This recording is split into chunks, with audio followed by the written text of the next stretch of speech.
Selamat malam pemirsa, Anda kembali menyaksikan Prime Time News. Memasuki masa sidang ke-6 perselisihan hasil pemilu presiden, masa pendukung pasangan Prabowo Hatta kembali menggelar aksi di depan gedung Mahkamah Konstitusi.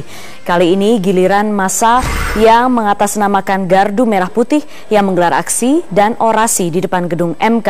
Mereka menyatakan akan ikut mengawal jalannya sidang perselisihan hasil pemilu presiden. Meski tidak seramai hari-hari sebelumnya, polisi tetap tidak mengurangi personil keamanan. Rencananya masa pendukung pasangan Prabowo Hatta akan terus mengawal jalannya persidangan hingga putusan akhir 21 Agustus mendatang.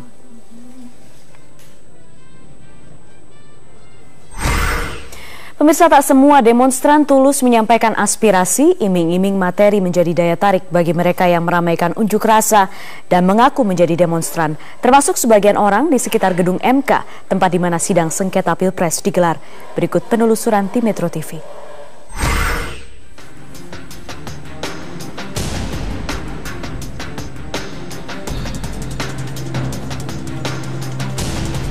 Masa bayaran, begitulah kita menyebut mereka yang datang berdemo karena diberi kompensasi sejumlah materi.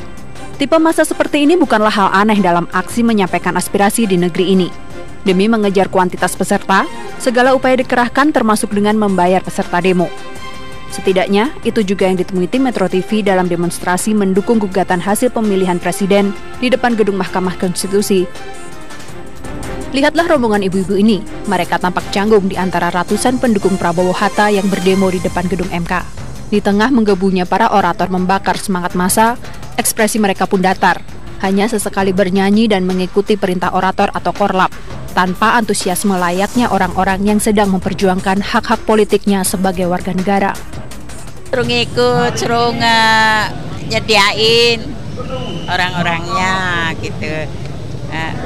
Kalau bisa sebanyak-banyaknya gitu. Karena nyuruhnya mendadak, jadi aku ya seketemuannya aja. Tergantung kita ngikutnya, tergantung yang bawanya. 50 ya 50 gitu. Ya tergantung orangnya. Kalau saya nggak mau korupsi, tetap saya kasih 50-50 gitu. Perempuan bernama Ibu Heru itu mengaku sudah biasa diminta bantuannya menyediakan massa untuk diajak dalam demo. Kali ini dia datang bersama rombongan sebanyak 2 mobil dari daerah Pademangan. Selain snack dan makan siang, ia juga dijanjikan memberikan uang sekitar 30 hingga 50 ribu rupiah untuk setiap orang yang diajaknya. Dalam demo di depan MK, walaupun ada yang mengaku simpatisan, beberapa di antaranya juga mengaku mengikuti demo karena uang dan ajakan tanpa peduli demo apa yang sedang mereka ikuti. Ya, pengen ikut aja, pengen tahu. Ya, yang ajakan ibu jadi ikut aja.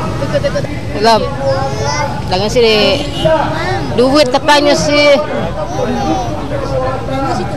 30 orang satu. Meski wajar terjadi di Indonesia, aksi massa dengan iming-iming materi tetap menyisakan tanya. Sebab hal ini mengindikasikan dukungan yang berpamrih dan tidak murni dari para konstituen. Atau bisa jadi merupakan potret kurangnya loyalitas pendukung pihak yang sedang memperjuangkan aspirasinya.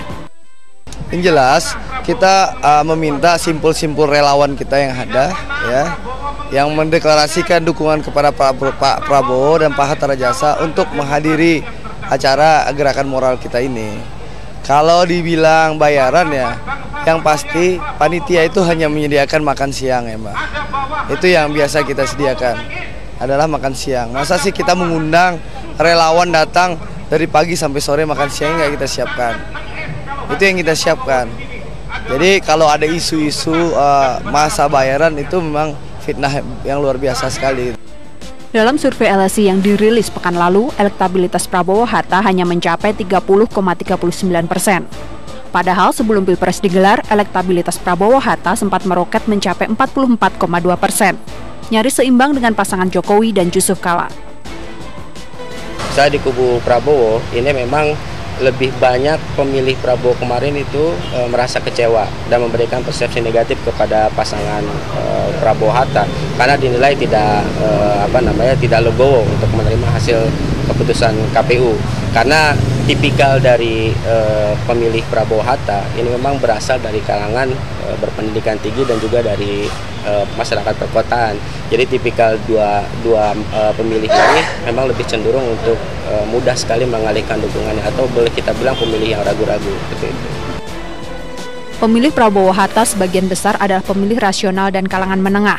Kelompok ini yang disebut bisa berpindah preferensi politik tanpa keterikatan loyalitas pada calon tertentu.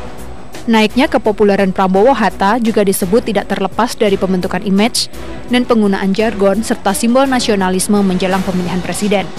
Mesin partai politik benar-benar bekerja keras hingga elektabilitas semakin meningkat. Namun, tanpa adanya basis sukarelawan dan pemilih ideologis yang kuat, tak heran dukungan pada Prabowo Hatta menurun pasca Pilpres digelar. Menanggapi hasil survei elektabilitas yang menurun, juru bicara tim Prabowo Hatta, Ade Rosyadi, menyatakan hasil tersebut merupakan desain untuk kemenangan tim lawan dan bentuk penggiringan opini publik. Prabowo Hatta diklaimnya masih memiliki basis massa yang militan. Yang dilakukan oleh LSI itu bagian dari pembangunan opini. Tapi bagi kami meyakini ya, setelah Pilpres ini malah dukungan kepada Prabowo semakin meningkat. Basis massa yang banyak dan kuat memang merupakan faktor penting kemenangan pemimpin negeri ini. Namun yang tak kalah penting dicermati adalah apakah dukungan tersebut murni atau justru sementara karena pemberian sejumlah materi sebagai gantinya. Dari Jakarta, Rina Aprilia, Adwin Kurniawan, Metro TV.